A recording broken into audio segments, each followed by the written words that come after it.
আসসালামু আলাইকুম ওয়া রাহমাতুল্লাহি ওয়া বারাকাতুহু। মাদ্রাসা জামিয়া উলুমুল কুরআন কানফলা নবগ্রাম মুর্শিদাবাদ। ইনশাআল্লাহ আমাদের যে সাজেশন অর্থাৎ রুটিন দেওয়া হয়েছিল আমাদের ছাত্র এবং ছাত্রীদেরকে, ইনশাআল্লাহ আজকে তোমাদের কিসের ক্লাস আছে? বাংলা আজকে ক্লাস আছে। আচ্ছা, তোমরা সব লিখে নিয়েছো? তাহলে আজকে তোমাদের কিসের ক্লাস? বাংলা ক্লাস। আচ্ছা, আমি যে খাতাতে তোমাদেরকে রিভাইজ বানালাম, লিখালাম, কি কি লিখালাম? যে ভাষা কাকে বলে? আমরা যে ভারতবর্ষে বাস করি, তাই না? আরো যারা অন্য প্রান্তিতে বাস করে, হ্যাঁ, তাদেরও ভাষা আছে। আমাদের ভারতবর্ষের ভাষা কি? কিসের ভাষা? আমাদের ভারতবর্ষের ভাষা হলো উর্দু এবং হিন্দি, যাকে বলা হয় কিসের? সরকারি গ্রহণযোগ্য কি ভাষা?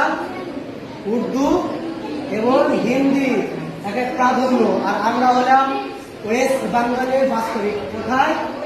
ওয়েস্ট বেঙ্গলে আমরা বাস করি। তার জন্য আমাদের ভাষা, মেন ভাষা হলো কি?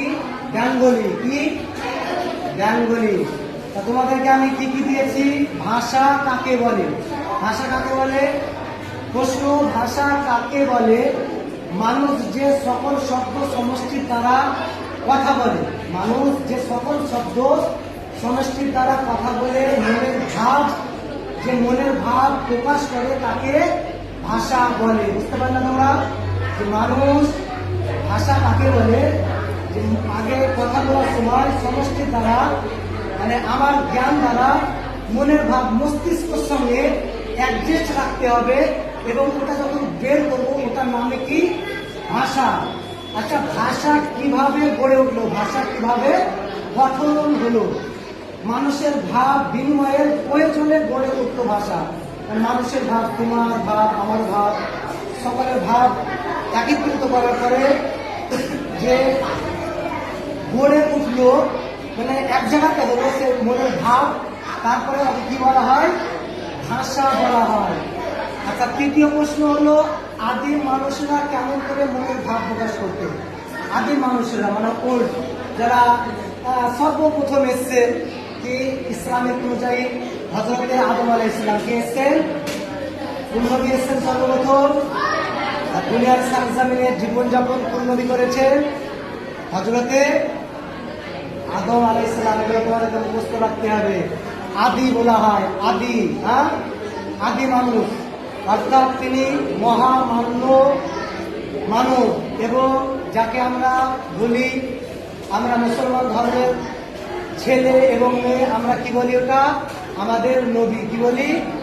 আমাদের নবী হযরতে আদম আলাইহিস সালাম। তিনার জামানাতে কিরকম ভাবে আদিম মানুষেরা কেমন করে মানুষের ভাব প্রকাশ করত? আদিম মানুষেরা মুখে কতকগুলি শব্দের সাহায্যে, মানে যে আমরা বাক্য উচ্চারণ করি, যে আমরা কথাটা বলি, এটাকে বলা হয় কি? বলা হয় শব্দের সাহায্যে। তোমার শব্দের সাহায্যে এবং হাতের ইশারা ইঙ্গিতে মনের ভাব প্রকাশ করতো। কি করতো? মনের ভাব প্রকাশ করতো। বুঝা গেল? তাই এটা তোমাদের সামনে শনিবার, এটা তোমাদের সম্পূর্ণভাবে এই ভাষা কাকে বলে, ভাষা কিভাবে গড়ে উঠল, এবং আদিম মানুষেরা কেমন করে মনের ভাব প্রকাশ করত, এই তিনটা প্রশ্ন উত্তর তোমাদেরকে দিব। ইনশাআল্লাহ তোমরা সেটা পড়ে এবং কমপ্লিট করে আসবে।